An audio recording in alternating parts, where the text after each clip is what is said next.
कि एक समय आने पर घर परिवार तो मत छोड़ कर जाइए, लेकिन चारपाई को भीतर से बाहर ले आइए, बाहर वाले कमरे में आ जाइए। निर्णय बंद कर दीजिए, निर्णय बच्चों को लेने दीजिए, गलत सही सब समझ जाएंगे। आप सहयोगी बनिए, पीठ थपथपाइए, सावधानी बताइए, उनका सहयोग करिए, काम में हाथ बटाइए, लेकिन निर्णय बच्चों को लेने दीजिए। अन्यथा तो बच्चे लुंज पुंज रह जाएंगे। पापा जो कहते हैं सो हम कर देते हैं, जो बताते हैं सो। बच्चे कभी भी निर्णायक की स्थिति में नहीं आएंगे। इसलिए इस युग में बच्चे जब समर्थ हो जाएं और दखल कब खत्म करें, बिल्कुल सीधा सीधा है।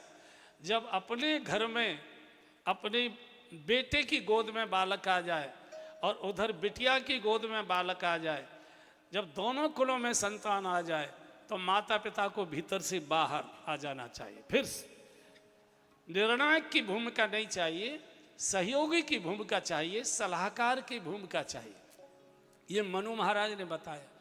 अन्यथा तो बहुत मुश्किल पड़ती है, छोड़ना बहुत कठिन होता है। धीरे धीरे अपने सामने ही अगर बच्चों को समर्थ कर दोगे, निर्णय लेते लेते उल्टा सीधा गलत सही होगा। हमने भी बहुत सारे निर्णय गलत लिए होंगे, सब चीज़ें समझ से ठीक हो जाया करती हैं। ये बिल्कुल प्रारंभ की। और तीर्थ में गए हैं, भारतवर्ष का सर्वश्रेष्ठ तीर्थ गोमती गंगा के किनारे 88,000 ऋषियों की तपस्थली नैमिषारण्य में मनु महाराज और शत्रुपा जी आए हैं। वहाँ उन्होंने शरीर पूरा किया है, वहीं उन्होंने तप किया है।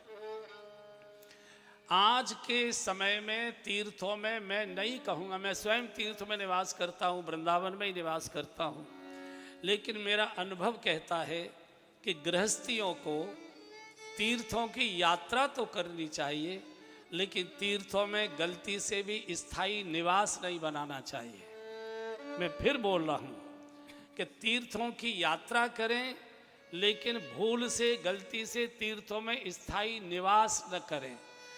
तीर्थ ये धर्म के वर्कशॉप हैं, और वर्कशॉप में गाड़ी जब जाती है तब गाड़ी खसर खसर करने लगे, एवरेज ठीक न दे रही हो, खटर खटर करे, तो कहते हैं गाड़ी सर्विस मांग रही है। तीर्थ ये आध्यात्म के सर्विस स्टेशन है। बहुत प्यार से सुनिए ये प्रसंग।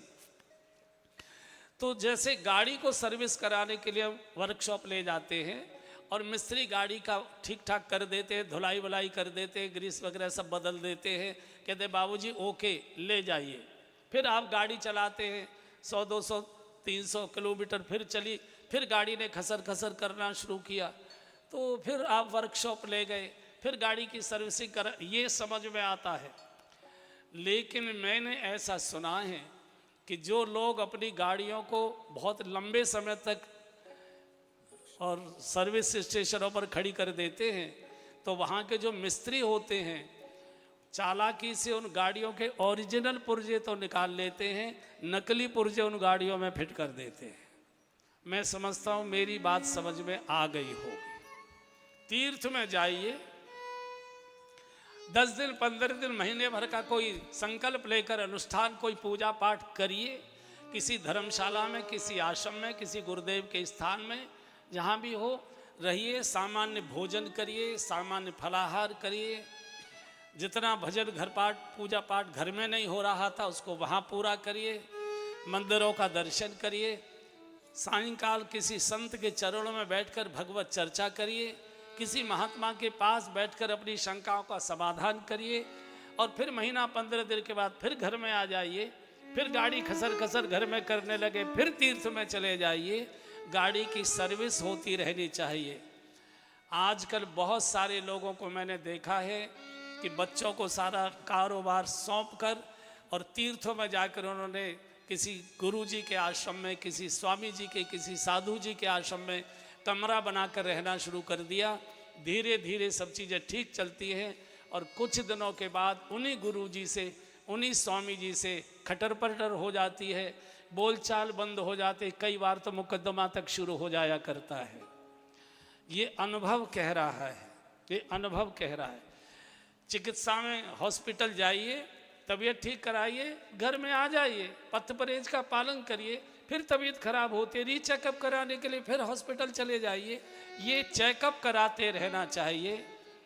बिजली घर में बिजली के अधिकारियों के मकान बनाए जाते हैं, बिजली घर में जनता के मकान नहीं बनाए जाते। हाँ, बिजली घर से जनता को कनेक्शन लेना पड़ता है ताकि अपने घर की लाइट जलती रहे, पंखे चलते रहे और कनेक्शन कट न जाए। इसके लिए समय समय पर उसका शुल्क भी जमा करते रहना पड़ता है।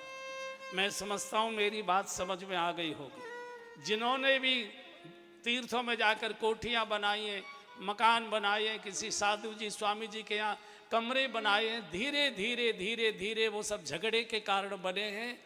चूँकि दूर की बातें अलग होती हैं, 2-4 दिन का संबंध अलग प्रकार का होता है, हमेशा का संबंध बिगड़ जाया करता है। इसलिए तीर्थों का प्रवास करिए, तीर्थों में स्थायी निवास मत करिए, आइए और जाइए। मैं आपको न्योता दे रहा हूँ, आइए वृंदावन, श्रीधाम वृंदावन भगवान की लीला स्थली। क्या आनंद है वृंदावन में।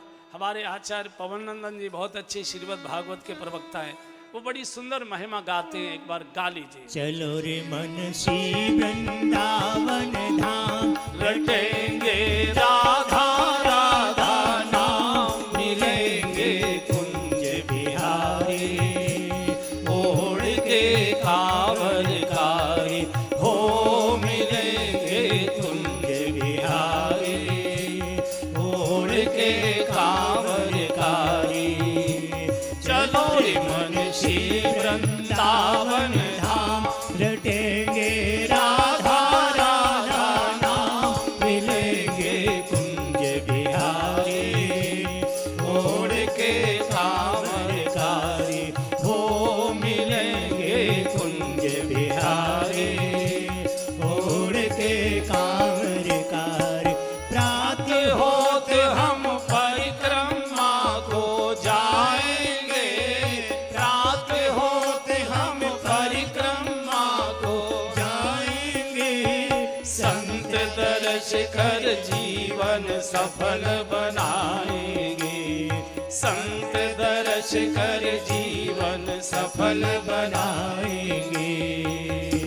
तेरे सब होंगे पूर्ण काम, रटेंगे राधा राधा नाम, मिलेंगे कुंज बिहारी, ओढ़ के कांवर कारी, हो मिलेंगे कुंज बिहारी, ओढ़ के कांवर कारी। चलो रे मन श्री वृंदावन धाम, रटेंगे राधा राधा नाम, मिलेंगे कुंज बिहारी, ओढ़ के कांवर कारी, हो मिलेंगे कुंज बिहारी। ओढ़ के कांवर कारी। सब तीर्थन धन में बड़ो वृंदावन धाम है, सब तीर्थन में बड़ो वृंदावन धाम है, सब नाम से बड़ो श्री राधा नाम है, सब नामन से बड़ो श्री राधा नाम है। विचर जाए दोनों श्यामा श्याम, रटेंगे राधा राधा नाम, मिलेंगे कुंज बिहारी, ओढ़ के कांवर कारी, हो मिलेंगे कुंज बिहारी, ओढ़ के कांवर कारी। चलो रे मन श्री वृंदावन धाम, रटेंगे राधा राधा नाम, मिलेंगे कुंज बिहारी, ओढ़ के कांवर कारी, हो मिलेंगे कुंज बिहारी, ओढ़ के कांवर कारी। दुनिया भर से नर नारी ब्रज आते हैं, दुनिया भर से नर नारी ब्रज आते हैं, बांके बिहारी जी का दर्शन पाते हैं, बांके बिहारी जी का दर्शन पाते हैं। सब होंगे पूर्ण काम। रटेंगे राधा राधा नाम मिलेंगे कुंज बिहारी, छोड़ के कांवरधारी। ओ मिलेंगे कुंज बिहारी, छोड़ के कांवरधारी। चलो रे मनसी वृंदावन धाम। रटेंगे राधा राधा नाम मिलेंगे कुंज बिहारी, छोड़ के कांवरकारी, ओढ़ के कांवरकारी, ओढ़ के कांवरकारी। घर को तीर्थ बनाइए, ड्राइंग रूम को तीर्थ बनाइए, बेडरूम को तीर्थ बनाइए, तीर्थों का प्रवास करिए, तीर्थों की यात्रा करिए। स्थायी निवास गलती से तीर्थों में मत करिए, अन्यथा साधुओं की कमजोरियां दिखाई देंगी। आए थे हर भजन को, ओटन लगे कपास, आप आलोचना करना शुरू कर देंगे। और गुरुओं की, संतों की, महापुरुषों की आलोचना, इससे बड़ा कोई दूसरा अपराध होता नहीं है। इसलिए जाइए और आइए। हम तीर्थों में जाते तो हैं, कुछ दिनों के बाद फिर वैसे के वैसे हो जाते। बिल्कुल ऐसे समझिए, हमारी कोठी में, बंगले में, घर में रोज झाड़ू लगती है, रोज बुहारी लगती है, लेकिन फिर रोज कूड़ा हो जाता है। कारण क्या है? बुहारी तो लगाई, पोछा तो लगाया, कमरे की सफाई तो की, घर की सफाई तो की, लेकिन कूड़ा दरवाजे के बाहर ही डाल दिया कि नगर पालिका की गाड़ी आएगी उठाकर ले जाएगी। और खिड़की दरवाजे बंद करना भूल गए। तेज गति से गाड़ी निकली और जो कूड़ा घर का बाहर पड़ा था फिर उड़कर आपके फिर ड्राइंग रूम में आ गया। फिर झाड़ू लगाओ, फिर कूड़ा फेंको, और फिर झाड़ू लगाओ, फिर कूड़ा फेंको, और पूरा जीवन हमारा इसी में निकल जाता है। एक हाथ में झाड़ू रहती है और एक हाथ में कूड़े की टोकरी रहती है, और हम ऐसे ही कूड़ा लेकर हाथ में जीवन छोड़कर चले जाया करते। खिड़की दरवाजे बंद करना भी सीखिए बंधुओं। मैं फिर बोल रहा हूँ, ये कथा मनोरंजन के लिए नहीं है। मैं मनोरंजन के लिए इतनी दूर से नहीं आया, इतना परिश्रम मनोरंजन के लिए नहीं किया गया है। मनोरंजन तो आपके घर में रखा हुआ है। ये मन के मैल को धोने का साबुन है, साधन है। ये खिड़की दरवाजे बंद करना शुरू करिए। मंत्र भी किसी बड़े महापुरुष गुरुजी से हमने ले लिया। तीर्थों की यात्राएं भी खूब की, पूजा पाठ भी खूब करते हैं, लेकिन फिर भी मन अशांत रहता है, मन में बुरी बुरी बातें आती है, मन हमारा इधर से उधर बहुत भटकता है। कारण, कूड़ा तो बाहर फेंका, लेकिन खिड़की दरवाजे बंद करना भूल गए। मंत्र तो बहुत अच्छे साधु से लिया, पाठ पूजा खूब करते हैं, लेकिन 8 दिन के लिए दोस्तों के साथ या साले के लड़के की शादी में चले गए, साल भर का किया गया भजन सत्यानाश करे आए मटक के वहां। अरे फूफा जी, एक घूंट तो ले ही लीजिए, कोई लड़के की शादी रोज रोज तो होती नहीं है, एक घूंट तो ले ही लीजिए। जो यहाँ बोया था वहां बिगाड़ दिया। बहुत लंबे समय तक का पूजा पाठ दोस्तों के साथ कहीं इधर उधर घूमने गए, शिमला गए, मंसूरी गए, स्विट्जरलैंड गए, कहीं भी चले गए, सत्यानाश कर आए। जो कुछ करके गए थे, पूजा पाठ किया था, सत्यानाश हो गया। इसलिए खिड़की दरवाजे भी बंद करना सीखिए। अब तक चलता था, अब नहीं चलेगा। कथा सुनी है हमने, किसी गुरु से हमने दीक्षा ली है, किसी संत का हमारे ऊपर आशीर्वाद है। नहीं सर, क्षमा करें, बीमारी का झूठा बहाना बना दीजिए। पहले चल जाता था, पहले ले लेते थे, अब नहीं, अपने ब्लड प्रेशर बढ़ जाता है, दिक्कत हो जाती है, तबीयत बहुत खराब होती है। कोई बात नहीं, क्षमा करिए, मैं तो दवाई की गोली अभी अभी ली है। झूठ बोलकर भी सत्य की रक्षा करिए। सत्य और शुभ बचना चाहिए जीवन में। कोई ऐसी रिश्तेदारी नहीं है जिसके लिए हम अपने आचरण को बिगाड़ें। रिश्तेदारी की जगह पर पैर भी छुएंगे, प्रणाम भी करेंगे, दक्षिणा भी देंगे, लेकिन आपकी ये बातें हम नहीं मान सकते। कहीं ना कहीं लगना चाहिए लोगों को, अपने को भी लगना चाहिए, परिवार को भी लगना चाहिए, हमारी मित्र मंडली को भी लगना चाहिए। बिल्कुल बदल गया है जब से कथा सुनी है, ये और प्रकार का हो गया है। ये वर्कशॉप है बंधुओं, ये पंडाल, ये वर्कशॉप है, कहीं न कहीं वाणी में, व्यवहार में, हाव भाव में, हंसी मजाक के तौर तरीके में, खाने में, पीने में, सब में कहीं न कहीं अंतर दिखाई देना चाहिए। परिवार के लोगों को भी दिखाई देना चाहिए, समाज के लोगों को भी दिखाई देना चाहिए कि ये वो नहीं है जैसा पहले था, ये अब कुछ और हो गया है। मैं फिर बोल रहा हूँ, कथा मनोरंजन के लिए नहीं है, ये कथा हमारे मन के मैल को धोने के लिए। भजन करने वाले को भोजन क्या करना चाहिए? मनु महाराज नैमिषारण्य में जाकर भोजन क्या करते हैं? गालो। करही आहार शाक फल कंदा, करही आहार शाक फल कंदा। सब गाइए। करही आहार शाक फल कंदा, करही आहार शाक फल कंदा, सुमिरहि ब्रह्म सच्चिदानंदा, सुमिरहि ब्रह्म सच्चिदानंदा। भजन करने वाले को आहार कैसा चाहिए बंधुओं? मनु महाराज बता रहे हैं, करें आहार शाक फल कंदा। भोजन में 3 प्रकार की वस्तुएं चाहिए। साग, साग कहते हैं पत्ती वाली सब्जी को। पालक है, मेथी है, बथुआ है, चने का साग है, चौलाई का साग है, जिसको साग बोलते हैं, सरसों का साग है। इससे पेट शुद्ध होता है। अगर थोड़ी आवाज़ कम करो।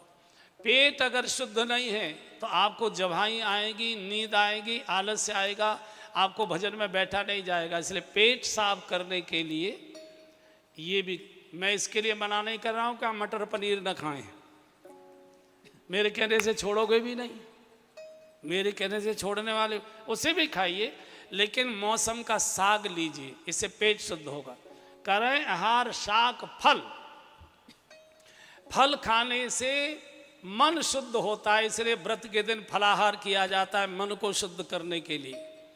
और फल भी मौसम के खाइए, अपने प्रदेश के खाइए, अपने देश के खाइए। अब जिन दिनों में मीठा तरबूज आता है, मई जून में खाना चाहिए, उस समय तो खाएंगे नहीं। क्यों? क्योंकि मेहरी के बच्चे भी उसी को खा रहे हैं। हमारे बच्चे बड़े आदमी कैसे खाएं? तो आप तरबूज खाएंगे दिसंबर जनवरी में, फिर सुड़ुर सुड़ुर करते घूमोगे, फिर नाक पहुँचते घूमोगे। मौसम के फल खाइए, ये हमारे मन को शुद्ध करता है। मन का जो पवित्र है ये फलों से, इसलिए व्रत के दिन फलाहार किया जाता है। करें आहार शाक फल कंद खाइए भोजन में। कंद कहते हैं जो जमीन में से निकलती है, आलू है, शकरकंद है, मूली है, गाजर है, चुकंदर है, जो जमीन में से निकलती है इसको कंद कहते हैं, इसलिए बुद्धि शुद्ध होती है। और ये हर मौसम में आते हैं, हर मौसम में कोई न कोई चीज़ आपको रहेगी। मनु महाराज पहुंच गए नैमिषारण्य, 88,000 ऋषियों की तपस्थली, गोमती गंगा का किनारा। ऋषियों को जाकर प्रणाम किया, ऋषियों ने बहुत स्वागत किया है, पूरे नैमिषारण्य के तीर्थों का दर्शन कराया है और बहुत सुंदर मंत्र दिया है। ओम नमो भगवते वासुदेव, 12 अक्षर मंत्र पुण्य। बंधुओं और बहनों, मनु महाराज सतयुग में मंत्र जप रहे हैं, ओम नमो भगवते वासुदेवाय। ये मंत्र है भगवान कृष्ण की प्राप्ति का, और जप रहे हैं ये सतयुग में जाकर, और दर्शन करते हैं भगवान श्री राम का। मंत्र बहुत महत्व की बात नहीं है, महत्व की बात आपका मन है। आप मन में क्या चाहते हैं वो निर्णय करता है। और जपते जपते जपते जपते बहुत लंबा समय हो गया, शरीर सूख गया, एक पैर से खड़े हुए, हजारों वर्षों की तपस्या के बाद आज आकाशवाणी हुई, मनु महाराज जय हो आपकी, जय हो आपकी, जय हो आपकी। आप ये संकल्प छोड़िए, आकाशवाणी ने घोषणा कर दी, मांग मांग पर भैरव बानी, मांग मांग पर भैरव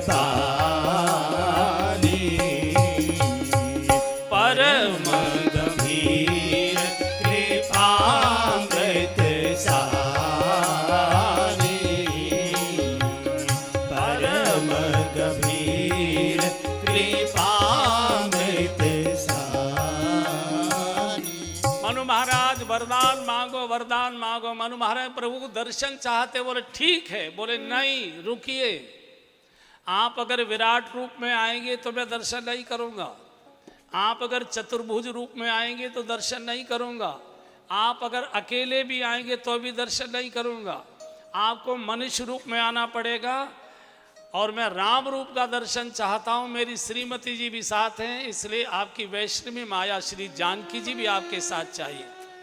भगवान वैसे तो स्वतंत्र है, लेकिन रूप बनाने में और नाम रखने में भगवान परतंत्र है। जैसी मूर्ति जयपुर से भक्त ले आता है, भगवान उसी रूप को स्वीकार कर लेते हैं। भगवान कभी नहीं कहते थोड़ी नाक तिरछी हो रही है, जरा सा ब्यूटी पार्लर लेकर ठीक करा दे इसको। जो रूप हमने लिया भगवान उसी रूप को स्वीकार करते हैं, और जो नाम हमने अपने ठाकुर जी का रख दिया उसी नाम को सुनकर भगवान प्रकट हो जाते हैं। ये स्वतंत्रता है इसमें भक्त के लिए। आप वृंदावन आते हैं, बिहारी जी तो एक ही है, भगवान कृष्ण तो एक ही है, लेकिन हजारों मंदिर बिहारी जी के, बांके बिहारी, चैन बिहारी, छैल बिहारी, कृपा बिहारी, गोविंद बिहारी, पुलिन बिहारी, कुंज बिहारी, निकुंज बिहारी, ये भगवान सबका प्राइवेट होता है। जैसे पति प्राइवेट होता है, ऐसे ही प्राणपति भी प्राइवेट होता है। भगवान सबके अलग अलग होते। आप देखिए, आपको अपने ठाकुर जी में, अपने गोपाल जी में भगवान का दर्शन होगा, पड़ोस के घर में जाएंगे तो उनके मंदिर में आपको भगवान का ज़्यादा दर्शन नहीं होगा, प्रणाम भी नहीं करोगे, जबकि भगवान तो एक ही है। क्योंकि सबका भगवान अलग अलग हुआ करता है। जैसे सबके बच्चे अपने होते हैं, अलग अलग होते हैं, अपने ही बच्चे के प्रति प्रेम होता है, पड़ोसी के बच्चे को वैसे ही कर देते हैं चुटकी बजाकर, लेकिन कोई गोद में नहीं खिलाता है। ऐसे ही भगवान भी सबके प्राइवेट हुआ करते हैं। भगवान प्रकट हुए, नील सरोरोह नील मण नील नीरधर श्याम, लाजे तन शोभा कोट कोट सतकाम।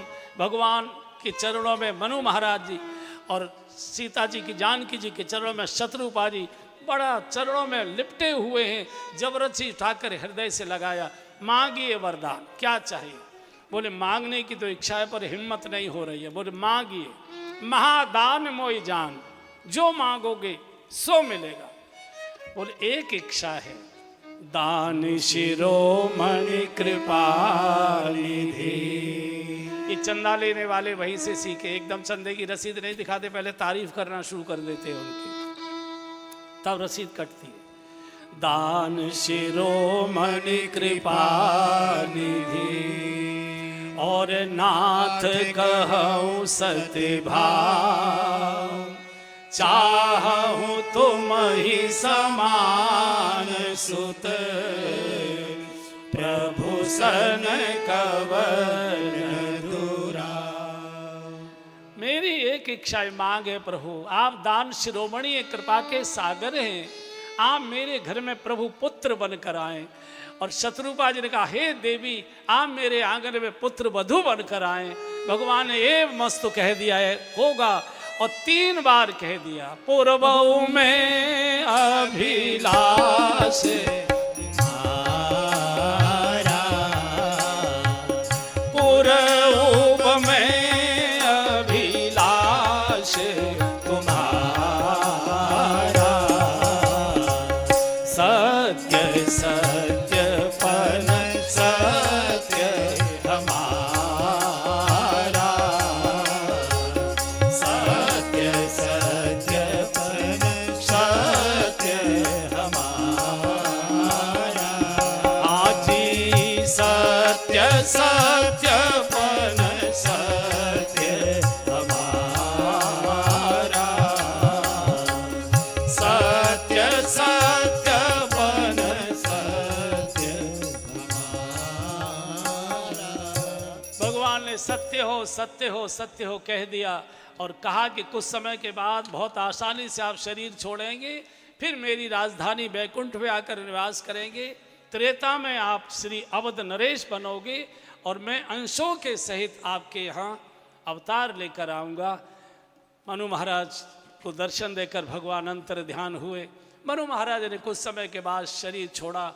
आगे की कथा, रावण पूरे परिवार के साथ जन्म लेकर प्रकट हो चुका है। 1 लाख पुत्र 1.25 लाख नाती। रावण ने मेघनाथ को कहा, मेघनाथ जाओ, मेरा आदेश है, जय विद होय धर्म निर्मूला। जिस प्रकार धर्म नष्ट होता हो, सारे धर्म को नष्ट करो, भ्रष्ट करो, मंदिरों के शिखर ढहाओ, मूर्तियों को खंडित कर दो, गौशालाओं में आग लगा दो, ब्राह्मणों की बस्तियां उजाड़ दो, स्त्रियों के गर्भ गिरा दो, मुझे कहीं धर्म का दर्शन नहीं होना चाहिए। रावण की आज्ञा लेकर मेघनाथ ललकारने लगा। देवलोकों में भगदड़ मच गई। ऋषि मुनि सब यज्ञ बंद करके छुप कर बैठ गए। गौशालाओं में आग लगा दी गई। परम सभीत धरा अकुलानी, धरती डगमगाने लगी, धरती कांप गई। धरती धैर्य का प्रतीक है। जब समाज का धैर्य कांपने लगे तब भगवान अवतार के लिए नेत्र खोलते हैं। धरती ऋषि मुनियों के पास जाकर रोई है। ऋषि मुनियों ने कहा कि देवी तुम अपना रोना रोने आई हो, हम कहाँ रोने जाएं? कथा कीर्तन प्रवचन यज्ञ आदि करना तो बहुत बड़ी बात है, कुटिया में बैठकर चिंतन मनन भी नहीं कर सकते। और जब समाज का चिंतक और विचारक चिंतन और विचार करना छोड़ दे तब भगवान अवतार के लिए खड़े हो जाया करते। ये सब देवताओं के पास गए, देवताओं से जाकर रोए। देवताओं ने कहा कि हम तो कब के देवलोक खाली कर चुके, मेघनाथ ललकार कर आता है, खाली देवलोक देखकर लौट जाता है, हम तो पर्वतों की गुफाओं में छुपे रहते हैं। और बंधु, देवता धर्म के प्रतीक हैं, सत्कर्म के प्रतीक हैं, पुण्यों के प्रतीक हैं। जब समाज का धैर्य कांपने लगे और समाज के सत्कर्म धार्मिक कार्य अनुष्ठान छुप जाएं, कई दुनिया में कोई शुभ कार्य दिखाई न दे, तब भगवान अवतार के लिए नेत्र खोला करते। शंकर जी ने कहा कि भगवान ऐसे नहीं मिलेंगे, खोजे नहीं जाते, भगवान पुकारे जाते। और कल भी मैंने वो भजन आपको सुनाया था, एक बार उसे गा लीजिए। भगवान खोजे नहीं जाते, भगवान पुकारे जाते। भरे हुए हृदय से, रुधे हुए कंठ से, कपकपाते होठों से, डबडबाती आंखों से, बहुत दर्दीली आवाज से, जैसे छोटा बालक माँ को पुकारता है, माँ माँ। कोई भी काम कर रही होगी, काम छोड़कर दौड़कर बच्चे को उठाकर छाती से लगाती है। ऐसे ही भगवान का स्वभाव है। शंकर जी ने कहा कि भगवान पुकारे जाने चाहिए, भगवान खोजे नहीं जाते, भगवान को पुकारा जाता है। एक बार कल वाला भजन गा लीजिए। नाना भांति नचायो भक्तन ने मोहे, नाना भगवान कह रहे हैं नचायो भक्तन ने मोहे, नाना अरे लोक लाज तजी नहीं काज, मैंने लोक लाज तजी नहीं काज, मैंने बैकुंठ बिसरायो रायो, नाना भांति नचायो भक्तन ने मोहे, नाना गज ने पुकारो मैंने गरुड़ बिसारो, हाजी गज ने पुकारो मैंने गरुड़ बिसारो, और ग्राहक पछारो सुनि प्रेम की पुकार, ग्राहक पछारो सुनि प्रेम की पुकार।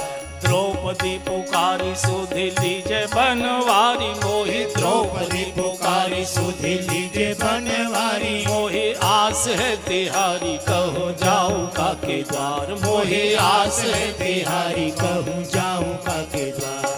सुनी टेर नहीं करी देर मैंने, सुनी टेर नहीं करी देर मैंने, तोर कई चीर बढ़ायो बढ़ायो, नाना भांति नचायो भक्तन ने मोहे। भगवान कह रहे हैं नाना